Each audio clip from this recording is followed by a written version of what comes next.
It typically affects juveniles under 10, and almost all newly diagnosed type 1 diabetes cases are with kids. And so it was kind of a weird thing for me as an adult to be diagnosed with type 1 diabetes. Type 2 diabetes, however, is mostly, almost always, adult onset diabetes. And the two types of diabetes are wildly different. I'll dig into that in a little bit and explain what they are. But one is that you're insulin dependent right away. So I take insulin every day to live. If I don't take insulin, I'll die. And for type 2 diabetics, it usually starts out with some oral medication to start to try to reduce blood sugar, and then largely most type 2 diabetics become insulin dependent over time. It's because their bodies are resistant to insulin versus type 1s whose bodies don't produce any insulin. So just to highlight, there's a difference between type 1 and type 2.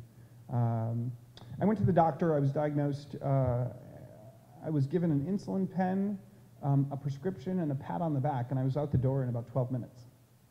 And so this life-threatening disease that literally can affect every aspect of your life, every morsel of food that you put in your mouth, I met with a nurse practitioner. I didn't even get to see the doctor, and she handed me the stuff, and I was out the door. And for many of you who have experienced the healthcare industry firsthand, either through an illness or through somebody that you know, that's really not healthcare. And I said to her, this doesn't feel like healthcare. This feels like an insurance collection scam. Sounds like you're making money, and like I'm out the door, and like you're on to the next 6-minute appointment. And she looked at me like, who are you? Where did you come from? And I said, listen, you diagnosed me with this life-threatening disease, and I'm really interested in learning about it, and you're the one that knows about it, so let's hang out and talk about it. And she said, okay, we'll make an appointment and come back. I said, okay, I'll take the next appointment. She goes, it's in 4 months. I said, shit, 4 months. So I walked out the door, and I was pissed off, and I was confused, and I didn't really know what to do. And so I went home and I started Googling around a little bit about diabetes and how does it work and what's going on. And I thought, oh, there has to be like some cool gear out there. Like I have an iPhone, and like there has to be like some cool diabetes thing that you can sort of, right? And then I also thought to myself about sort of the mechanics of diabetes, which largely revolve around food and carb counting and insulin dosing and activity, how much minutes you work out every day or exercise every day, and like the math on that, it's pretty complex. Like insulin makes your blood sugar go down, and glucose in food makes your blood sugar go up, but exercise makes your blood sugar go down, and so then the timing of the insulin and the timing of the absorption of the carbs and the fat intake and all of this math goes on, and I'm thinking to myself, how the hell does anyone do this? This is a data-driven disease, and yet they're handing me a calculator from the 80s, like to try to figure out how to do this. I said, this is silly. So I started noodling on all the different pieces of the diabetes puzzle that are out there. And I started thinking about what's driving diabetes behavior in the marketplace and what can impact people's lives with diabetes. And the primary thing that we came up with was empowering people with diabetes to make better choices. Because if I make better choices about food, or I make better choices about insulin, or I make better choices about exercise, I'm going to have better blood sugar and I'm going to stay healthy. And if I stay healthy, I get to see my kids' college graduation, and I get to see my grandkids, and I get to hang out and not be sick. That's awesome. So it all sort of boiled that down to me to making behavior changes and empowering people to make better decisions. And the fact is that all of us are disempowered by the medical industry. They have your medical records, and they don't even give them to you, right? Does anyone here have their medical records on them? Can you get them? Can you get your banking online? Can you tell me your bank balance right now? Yep. Could you book an airline ticket right now? Yep. Could you buy a house, or search for one and find out the price of it right now? Could you rent an apartment right now? You could. You can do almost every other thing in the universe online on your phone today, but you can't get access to your own medical records. You don't even have your own data about yourself. And that inherently is a disempowering relationship between hospitals, doctors, and pharma, the healthcare industry, and me and my data, the self-care industry.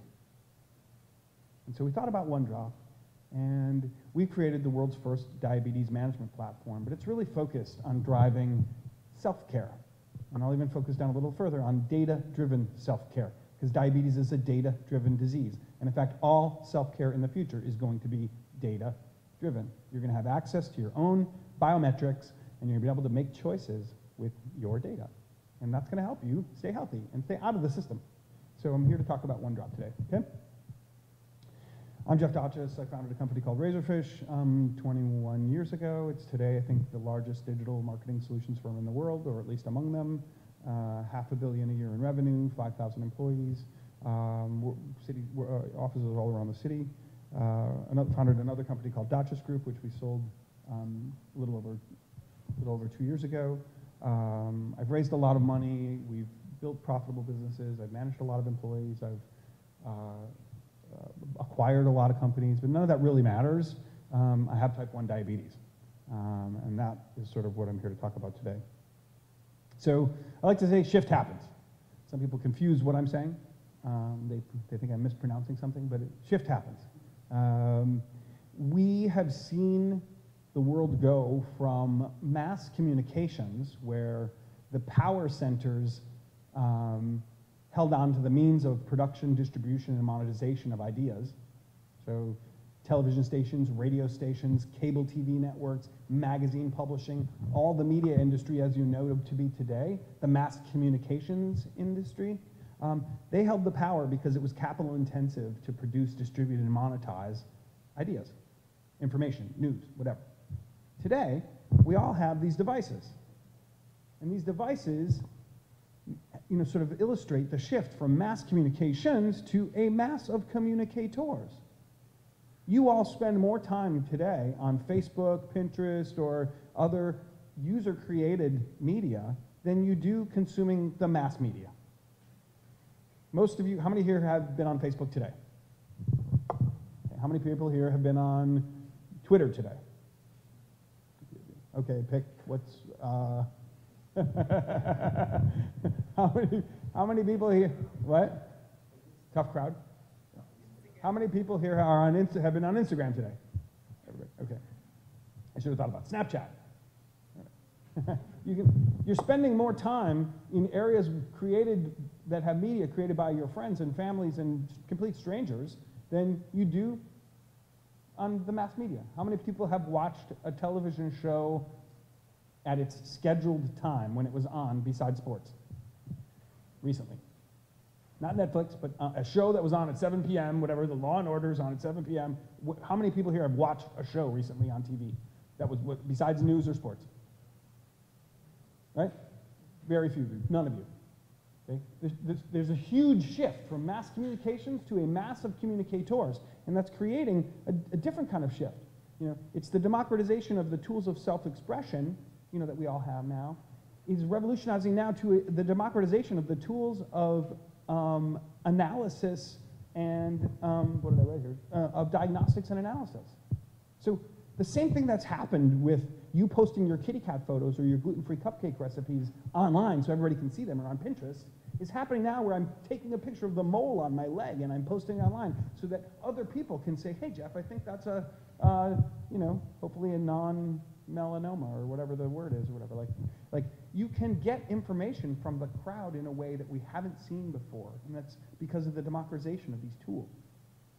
And so shift happens. It's a shift from the power structures that used to sit in the doctor that are now moving to the user. And it's because we have unprecedented access to data now that we haven't had before, literally in the history of humankind. You guys are all at this very moment, right now. Pinch yourselves. You are at a crux in history, in human history, where we're about to have access to more kinds of data and more information. They just today heard two black holes bumping into each other from 1 billion years ago, right? You guys hear about that? Like, we're changing stuff right now. We're part of it. Pinch yourselves. You are part of this revolution right now, and it's super important. And so, with unprecedented access to data, things are sort of changing. It's not about how we can treat 500 million people with diabetes. It's about how we can empower 500 million people with diabetes to treat themselves. And that's going to happen for all of chronic care, for hypertension, for heart disease, all of the ways in which people are living with disease or conditions every day. It's not the healthcare system that's going to do it. It's the self-care system that's going to do it. So we created OneDrop with that in mind. Hold the mic? Yes, I will hold the mic, sorry. And OneDrop is a diabetes management platform, as I mentioned. It's got some interesting and cool features, which I'm going to go through right now. But I'll describe the system to you and how we do it. First of all, it's gorgeous. So gorgeous isn't something anybody thinks about when they think about their medical thing, right? So we decided to make it not about the medical thing. Decided to make it about you. You like gorgeous, right? Right? Right? Who doesn't like gorgeous? So make it gorgeous. It doesn't have to be IT. It doesn't have to be medical. It has to be gorgeous. It has to be something that people like to use, that's engaging. So we made these simple dials that allow you to track your food, your insulin, your physical activity, or your medicine. And we made it dead simple to enter in your stuff. People hate logging their stuff. So what do? Take a picture. Just like you do Snapchat, right? Or just like you do your other stuff that you do, Instagram. You Instagram all day long, you're Instagramming. You can't take a picture of your food? Take a picture of your food. Done. Log. It's that easy. If you care about like your diabetes and you want to like do something about it, it's that easy. You care about your selfie, it's just as easy. We utilize all the sort of current Apple technology. So for instance, right now there's 3D touch is one of the features on the Apple phone. If you touch one of the icons on one of the newer phones, you can do data entry right from the home screen as opposed to actually going in the app. Push notifications. We send out these push notifications and they're not really medical. Here, and check your blood now, please, because yes, that's how we roll. Or still crushing it. You knew that already. Or exercise can lower your blood sugars like a drug. Get up and move that booty. We're not talking to you like a doctor or like a nutritionist or somebody that's going to nag you about your health. We're talking to you like a friend or somebody that you know that is just trying to encourage you and keep you mindful and motivated. The community on OneDrop is one of the most powerful aspects. All of your data on OneDrop is public. So when you check your glucose or give yourself an insulin shot or whatever, and you enter it onto OneDrop, it all goes public. Everybody sees everybody's data. Why? Because we all can learn from each other. You like sushi. I like sushi. Every time I eat sushi, my blood sugar spikes. Literally every single time. This guy, I can see on OneDrop, his blood sugar never spikes. Every time he eats sushi, it's flat. It's awesome. What is he doing? Well, I can see. He's taking some insulin a half hour before he eats his sushi. And he's taking 10 units instead of 5. I eat the same amount of sushi that he does. Maybe I should take 10 units of insulin. Or maybe I should take my insulin a half hour before I eat. All of those things about how everyone else lives their lives with a chronic condition can help you live your life with a chronic condition. The data is de-identified and anonymized, so I'm not personally identifying that it's you and your sushi and your insulin, but I know that there's a person out there at a place, and by the way, we use a map. I could pull up right now all the people in Puerto Rico using OneDrop right now. I can see what they ate. I can see what their blood glucose was. I can see how much medicine they took. And I can learn from their stories how they live their lives with diabetes.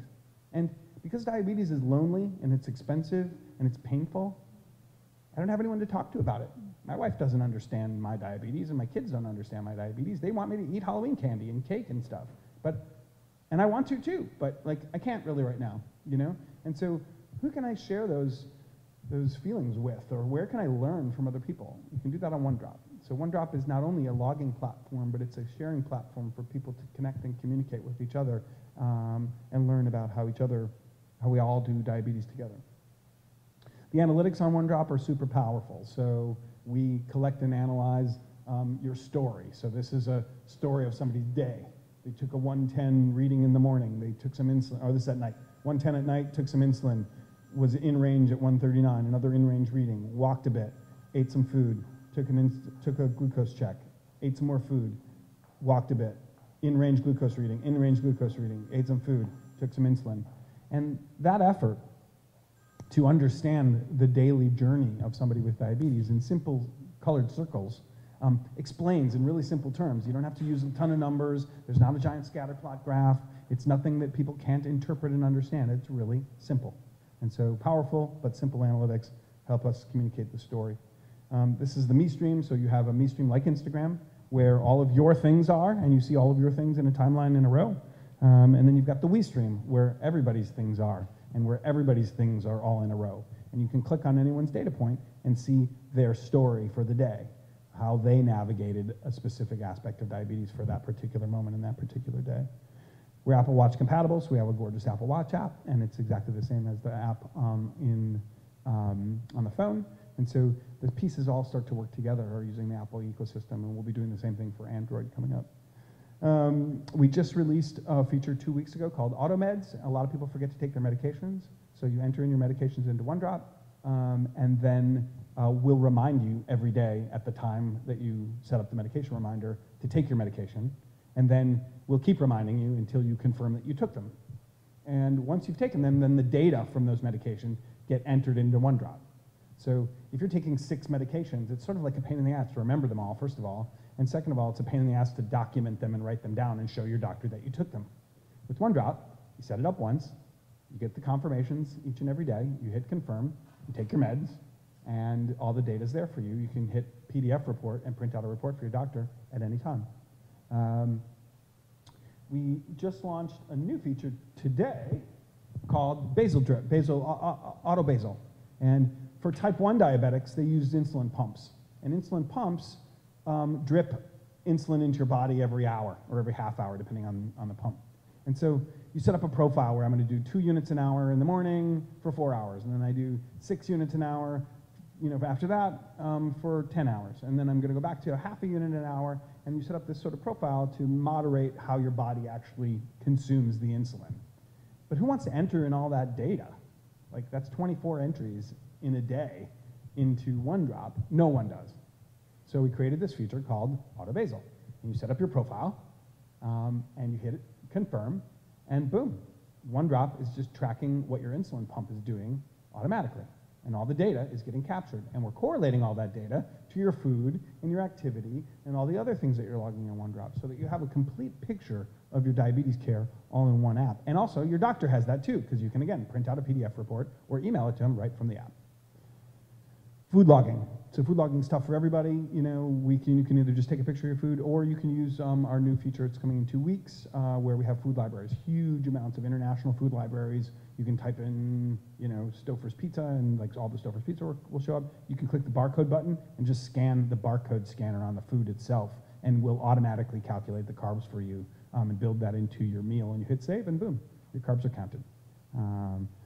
So that's sort of cool. We also decided to redesign the glucometer from the ground up. Everybody hates their glucose meter. It's one of the most unloved products on the planet, and we decided to just take it and redesign it.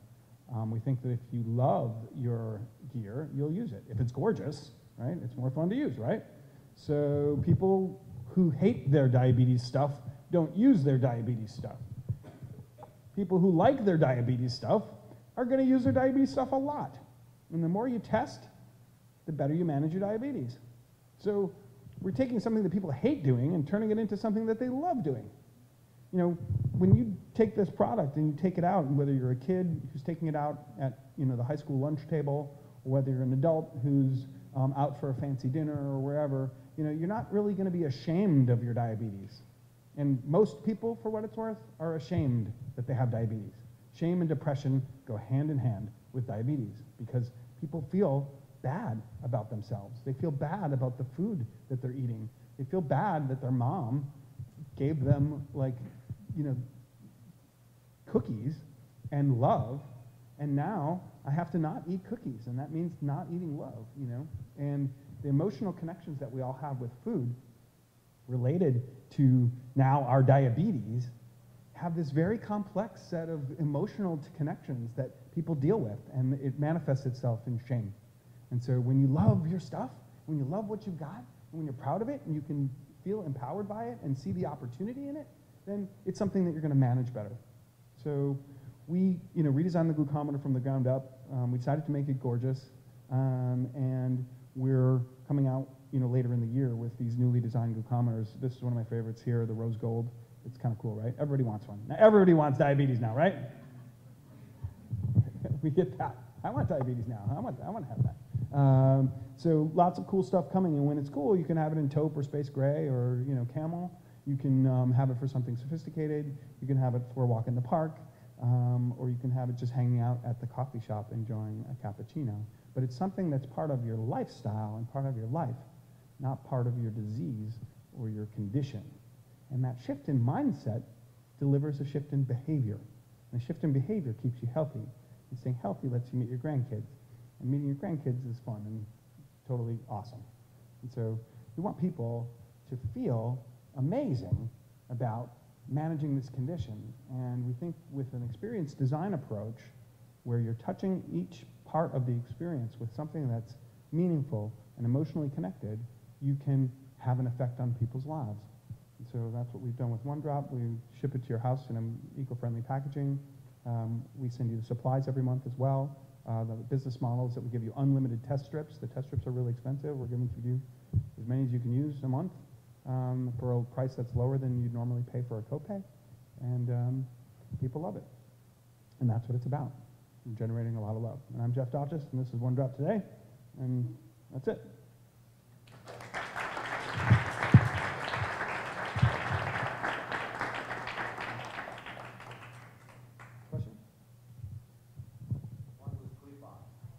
You want a clip-on? Okay. Oh, I got to do a clip-on, right? Yeah, backpacking. You're right. It's for the athletic diabetic. Yes, absolutely. I agree. Any other questions? Yes, sir. It's a very general question. You have, like you were saying before, that you watch other people who are users giving to make your own decisions. Is there a risk factor to that? And is there a way to mitigate that risk? Decision making of the user. So it's hard for a lot of people to disconnect the idea that your health care is really your responsibility. It's yours. It's not the doctor's responsibility. And they don't really know what they're doing. You know, we did a study where, we pulled out a study where 900 nurse practitioners and general practitioners were given the same set of really simple glucose data about, you know, and it was not a complex problem, a simple set of problems with a simple set of data points. And 50%, half got the diagnosis wrong. Okay? It's likely you're getting misdiagnosed in somewhere because they don't have time. You're getting it in 6 minutes. Like, they don't have time. So you've got to become empowered to take care of yourself. And everybody here has to become empowered. And we are now having, you know, unprecedented access to data and the power to take care of ourselves. And it's up to us to do it. And so, you know, to your point, the healthcare system today, it's highly regulated. There's a lot of issues with healthcare and the liability associated with it and all that. And that keeps a lot of innovative solutions from being generated from within that system. I sit over here. I'm outside that system.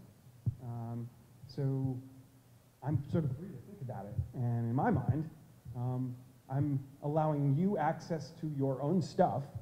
And if you decide to make a decision based on someone else's burrito, that's up to you. And you have to take responsibility for that. So if you misdose yourself off of information that you learned off the internet or information that you learned off of OneDrop, that's kind of your fault, not mine.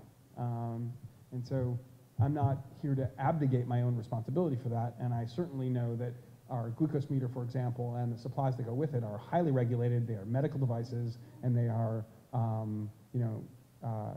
they will be, when we bring them to market, FDA approved. So let me just say, we're very aware of what the laws, regulations, and compliance are, and we are absolutely, going to comply with every bit of that and make sure that data is secure, privacy is secure, all of those things are present and in place. But we're really about empowering people to make better choices, and so if you don't make a better choice and you make a bad choice, we want to also empower you to be responsible for that. Does that make sense?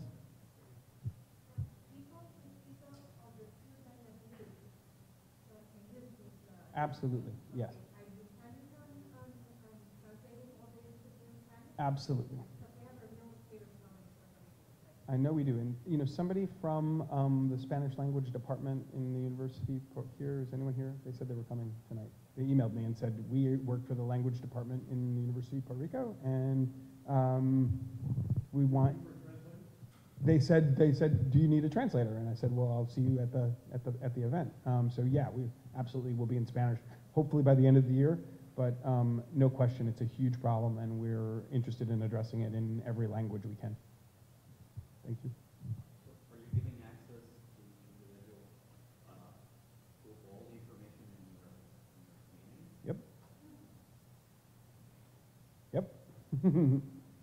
And we're not yet delivering the kind of insights that I'd like to, so we're still, I think, early in think we can go versus where we are. We're sort of still at the baby steps in delivering high quality predictive insights. So if I see you doing some behavior, I'd like to be able to give you a recommendation in a push notification that says, hey, you just ate that burrito. Here's what I think is going to happen in 2 hours. If our data is correct, if you've given me the correct information, here's what I think is going to happen to you. And soon we'll be able to do that, but right now we're not. And so it's really more about empowering you to capture data right now versus delivering the kind of insights that I know we'll be able to in the future. We are not selling the data, your data, to anybody. So the data is here for you, not for me. Just a comment as a mom of a diabetic for 11 years. You have to be responsible of the change of the decisions that you make with the information and the guidance of your doctor. Absolutely. Will they always give you tips? If this happens, this is your margin to That's right. work or to deviate from the normal prescription. Yep. It's very important for you to consult with your doctors whenever you're trying to make changes on your own because you could have a very, dangerous situation. So a couple things. I mean, I would agree 100%. If you're going to, take your own care into your own hands, you should be working with a physician in some way to make sure that you're doing it right. But I dose myself every day or make changes in my dosing literally every day on my own. And it's important for me to be able to absolutely have absolute control over what those changes are. So and my doctors thought I was weird. I went in after my third day. I went in, so you know the numbers, right? On day one, I think I had an A1C of 15.2. Normal A1C is 5. And so, and I think my blood sugars were in the 500s, which is, death territory. And in 3 days, I had lowered my blood sugar to normal, and I have an A1C of 5.3 now, and it's been 5.3, 5.7, 5.9, but sort of in that 5s range, which is normal human being sort of range. And it's because I have, one, crystal clarity around my own information, and two, I'm using that information to make choices.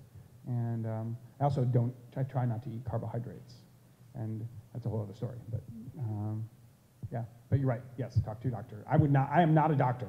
I am not a medical professional. I am in no way a doctor prescribing any advice that is not my thing. What we're here to is empower individuals to make better choices. Yeah.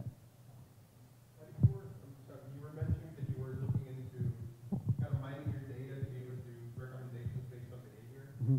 How do you get around kind of like the medical claim sort of a part of it? Like I'm telling Yeah, you don't make medical claims. Okay. That's how you get around it. Don't do So that. you're not telling them, this will, so it's just a recommendation, you should probably. It's in language and also in, so for instance, a dosing calculator where I tell you if you do this, then you should take this amount of medicine is not what we will ever do. Okay. So that is some, telling you how much insulin to take at any given time is an FDA regulatory process that I don't want to go through for that aspect of our app.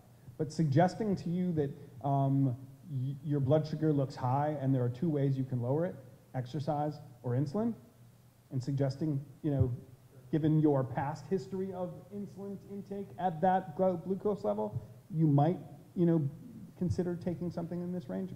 There's a line where we're not providing prescriptive advice and we're providing information and education, and having access to your own data might be informative or educational for you.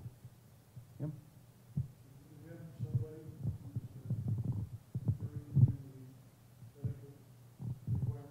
Yes.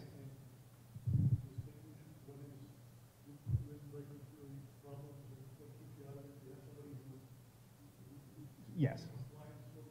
I don't know. Yeah, I mean, yes, we do have somebody who is knowledgeable about that. And then more than that, the landscape in digital health is really changing. And so the FDA has kind of a hard line right here, and then they've kind of got what they call the non-enforced soft line. So it's still regulated, but it's not enforced. And it's this section in the non-enforced area that digital health, all the apps that are doing stuff, sit. And so it's kind of like a gray, it's not quite gray, they've issued pretty clear guidelines, but the guidelines are outside of the regulation. And so anything that's on this side is fully regulated, like our glucose meter, Anything that's over here is regulated but not enforced, and then there's not regulated. And sort of this is the space that digital health is in right now. One question about the glucometer. There is a known or accepted 15% Yep. error within machines. Yep. How your product compares to others. So right now, actually, the law is 20%, and then I think the 2017 guidelines come in play for, I think that's correct, and quote me if I'm wrong if anybody knows, but it's 15% is the new level, so we absolutely are within the guidelines. But it's high, no problem. If I was threshold low, Yeah. Yeah, and so the algorithms used to determine the reading in the glucose meter have exponential problems as you move out of range, specifically on the low side. So like a 60 to 50 is 10 points, but 60 to 50 physiologically can be, you know, kind of a little bit crazy.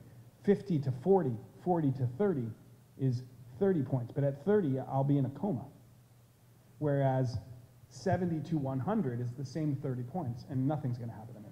And so you're exponentially in more trouble on the low end of blood sugar ranges, and therefore the algorithms that are out there have to be within the 15% margin of error, which I think is insane, by the way. I think it needs to be tighter.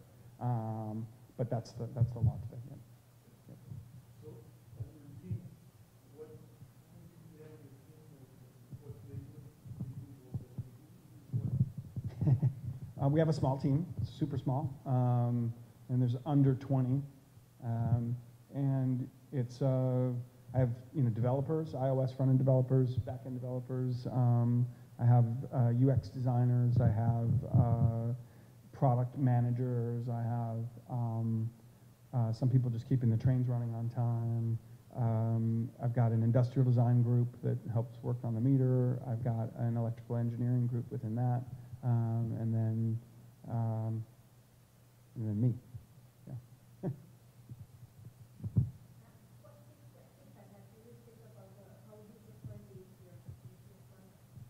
So. Thinking about young people, but I wouldn't worry, but older people using this type of technology.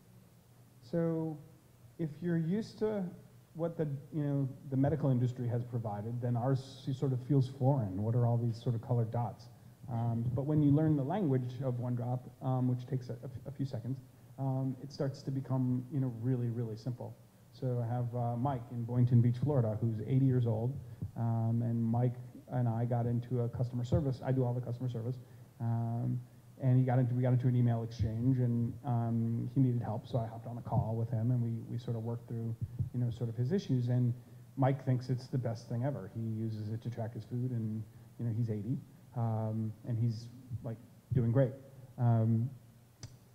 We have all flavors, all shapes and kinds. I think some people are, you know, probably going to find it confusing, and other people are going to find it just, you know, wildly simple. So yeah, I mean, it does a lot. It's a full-featured set of stuff, and it covers a broad swath of diabetes. So for type 1s who use CGMs and pumps, it meets their needs. And for type 2s who take oral medications and maybe have cholesterol medication or hypertension medication or depression medication as well, it tracks and reminds you of those things as well. So it's sort of a little bit of something for everybody.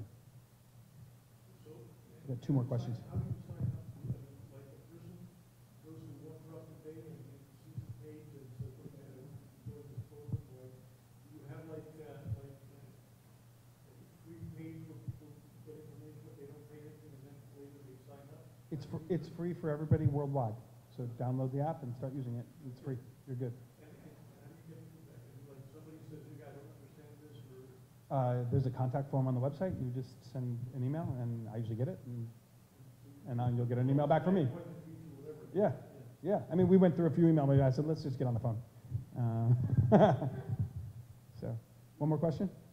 Yep. Do you provide interoperability with electronic health stuff forever? We do not. And That you can send the data by email. you can create a PDF report of all your data, of any configuration of your data, and send that to your doctor. But right now, we do not integrate with electronic health records. That's something maybe for the future. Yeah, I think EHRs are a huge tax on everybody. I think it's, I mean, they're needed. We have to go to EHR, but the way that Epic or Athena or some of the EHR providers are implementing, I think it's like a cluster. It's going to be disaster getting out of those systems. So just, I have a personal bias against the way EHRs are handled right now. And most doctors, for what it's worth, most GPs, they still have all those files, right? You go in and you see the file after file after file, all those files. That's what most of the universe is doing today. So. So you have like a blue bar for the email? A what? The protocol that you use for the email. No. The email is integrated in the app? In the app, you just hit, you hit send, you hit PDF, generate, and then you hit email. And you enter in whoever you want to send that data to. Yeah. No, it's your data. You don't have to encrypt your data. It's yours. One of the issues for the engagement, the user engagement, Mm-hmm. is the privacy issue. I need the privacy. I know it's the future, and I'm willing to adopt it, and not about the opinion. I like the idea, I like the approach, that seamless. Keep people from adopting this kind of product, that privacy issue. I know it's not regulated at all.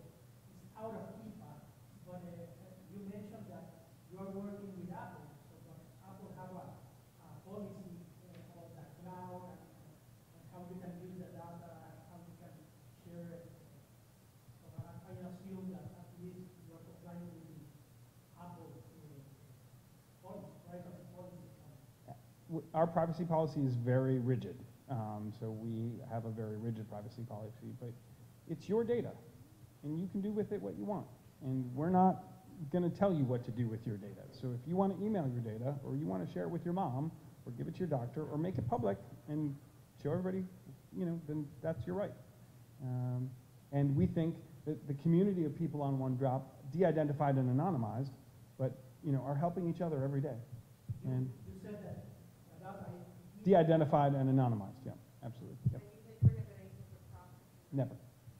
Also, I feel like in new generations, we have been brought up using Facebook and all these Yep. interactions.